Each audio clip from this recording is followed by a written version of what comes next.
Hi everybody, I'm Bree the Plant Lady, checking in with a tour from the Carolina Garden House, the big native shrub borders that are planted here at our Airbnb. I'm very pleased to show you that everything is doing well.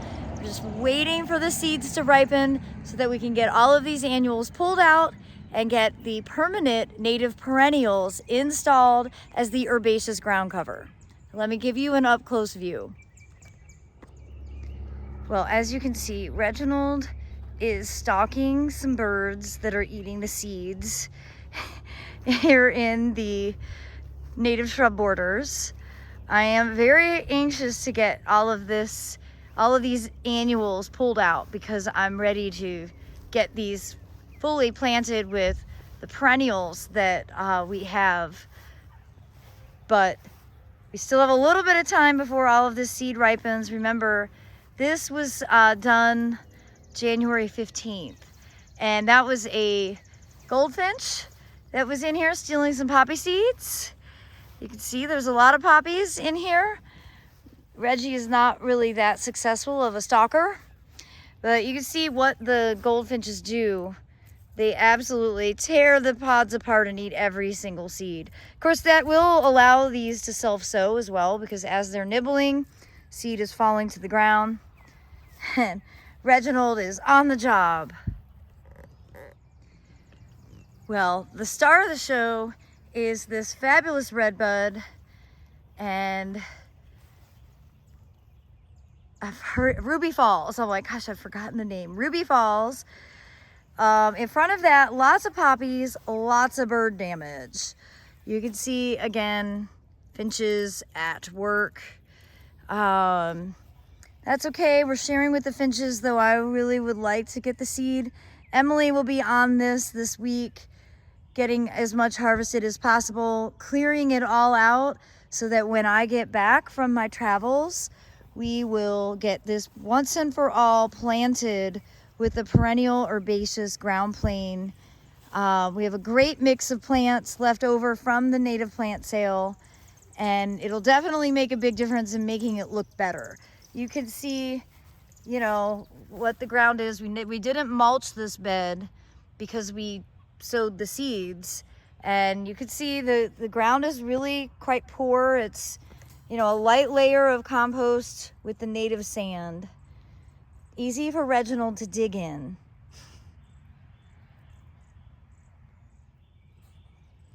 Oh, it's hard to fully evaluate how all the plants are doing because there's so many annuals in here, and some are doing better than others. I mean, you can see this poor grass has been pretty well covered up.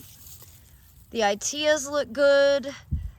This is Love Child Itea. That is the oak leaf hydrangea Jetstream. Both of these are from the First Editions plant line. Really, really impressed with how they're doing. Other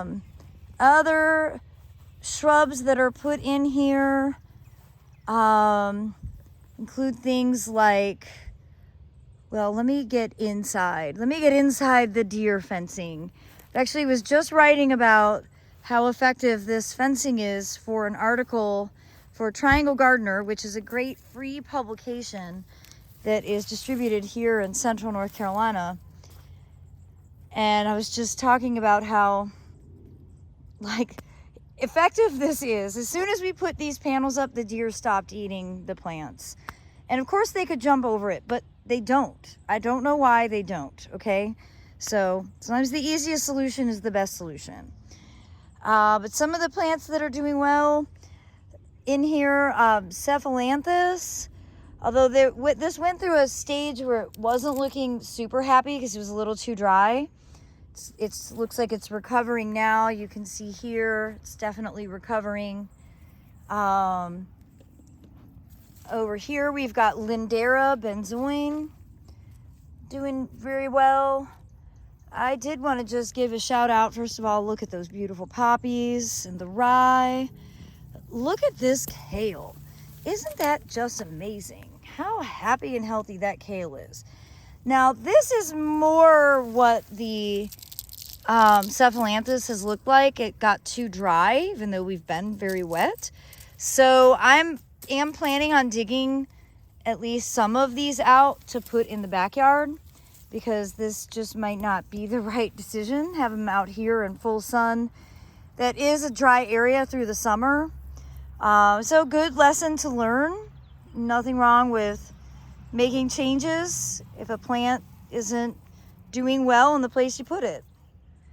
Now these deciduous hollies look great. You see they're starting to flower. One of them is Southern Gentleman. I think it might be this one. And so the ones that are blooming right now, I don't see any flowers on Southern Gentleman, which would be unfortunate, because if it's not blooming, it won't get pollinated. You won't get any berries, which defeats the purpose of growing deciduous hollies. Well, we'll have to see.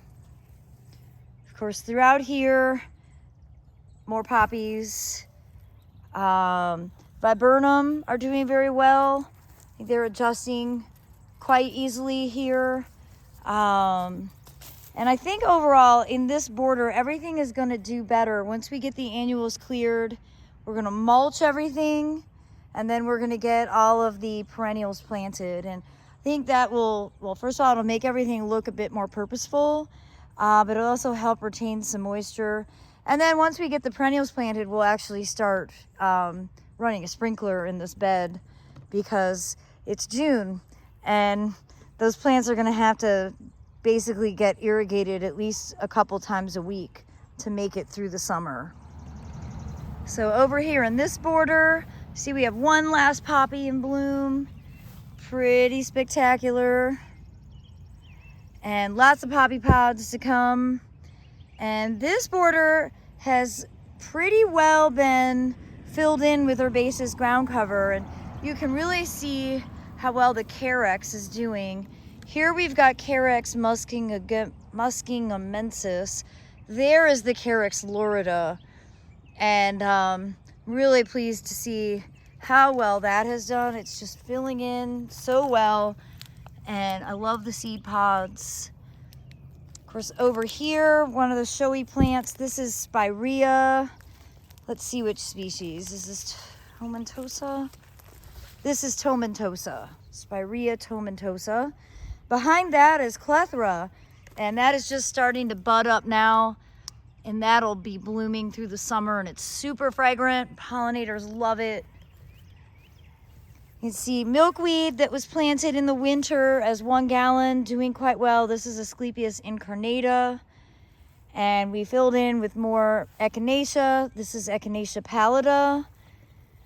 And some other landscape plugs just to fill in along the sides and gaps, along the edges. These viburnum doing really well, setting seeds. This is, I'm gonna check my label to make sure that I'm right.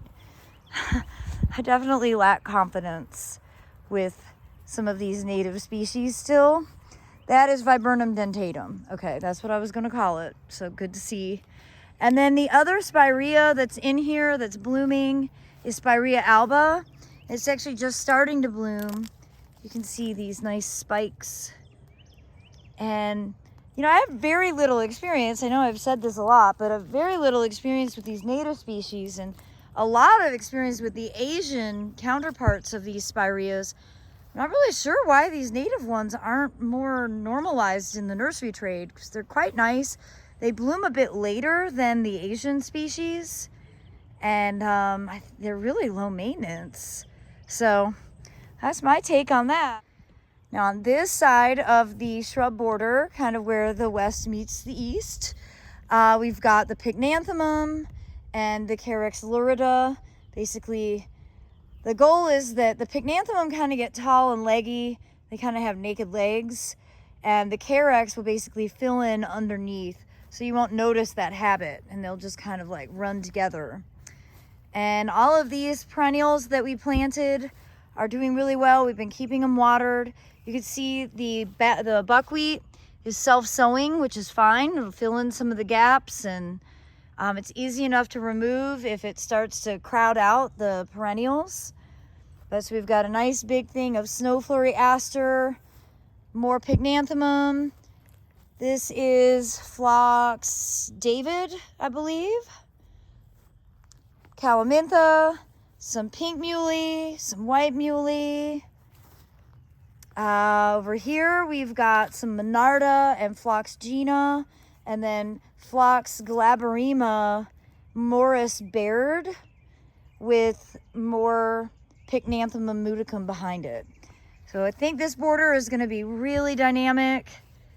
Everything is small right now, but gosh, I can't wait to see this in a year. It'll be a complete transformation. So here along the front foundation, you can see the nasturtiums that were seeded, and the strawberries that were planted at the same time as the nasturtiums are doing well. We've got milkweed coming up. We've got pink muley grass. Here we have Phlox paniculata Gina, which I'm very excited for. This is a great pollinator magnet. Of course, more pink muley and strawberries. The deer have been coming in, nibbling some of the strawberry foliage. So the easy answer to that is put up a cattle fence. It's the easiest way to prevent it. And over here we've got Phlox paniculata bright eyes.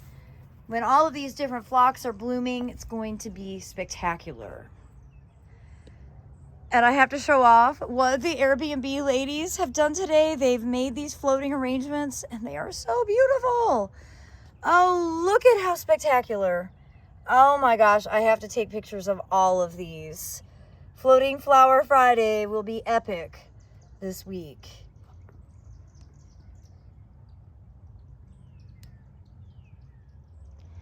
So over here in the Pollinator Pocket Garden, my mind is blown. So, you know, I planted this in August. These were all 1 gallons from Cavano's perennials. And I didn't know what I was doing at all. I still don't know what I'm doing. But I'm feeling good about myself with how nice these plants look. I mean, this white swan echinacea is spectacular. And this is Pycnanthemum. Is this Virginianum? I think this is Virginianum. This is Pycnanthemum tenuifolium, I believe. Or maybe Pilosum. I have to look these up. My plant ID skills are not at 100% with these native plants. This dark-leafed penstemon is just incredible. Knock my socks off. So this one is called Midnight Masquerade. And of course these Salvia gregii just are the best.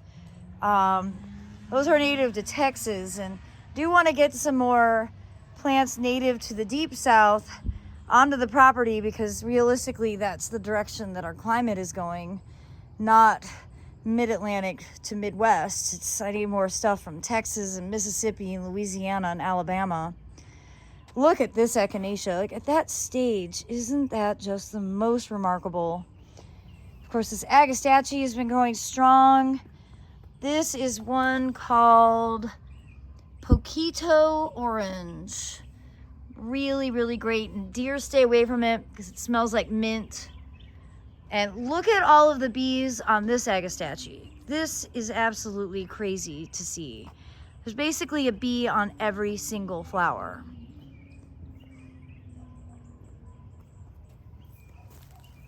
I think they actually fall asleep drunk on nectar.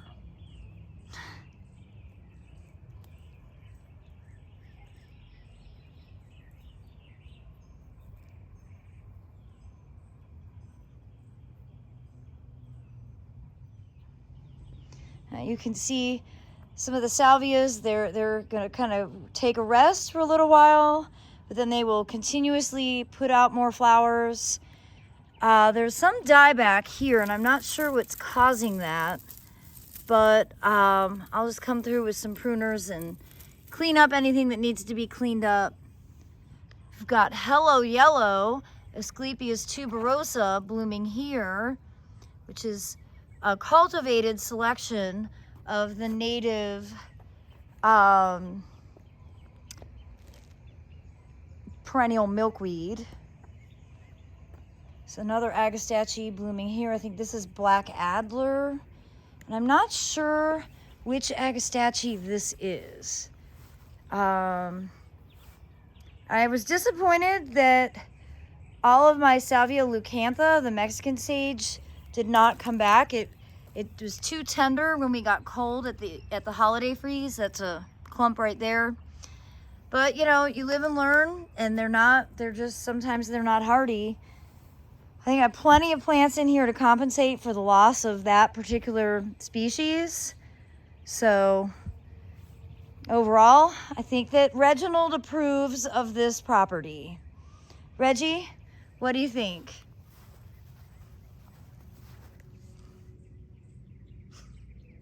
We haven't made much progress in the backyard. We do have some big goals. Certainly, probably more midsummer now. We will get back into the backyard, rent the sod cutter, and get those beds to become established. We won't probably plant those until the fall, when it'll be easier to get everything put in the ground and we won't have to irrigate as regularly. But I do hope that you'll be inspired by this tour and by these native plantings. Hopefully you've been following along from the beginning so that you can really relate to how much of a transformation this really is. 'Cause remember, a year ago at this time, this bed did not exist. And it kind of looks like it's been here forever. And that's precisely the goal with all of these native plantings, is to, you know, make the plant selections so that it looks very purposeful. And not only is it aesthetic, but that it's providing an important environmental attribute, both in the sustainability of not needing to be watered, not needing to be fertilized, but also providing nectar for so many of the insects that, well, we can't live on this planet without. So, as always, thank you all so much for tuning in, and I look forward to sharing more updates with all of you. Happy gardening, everybody.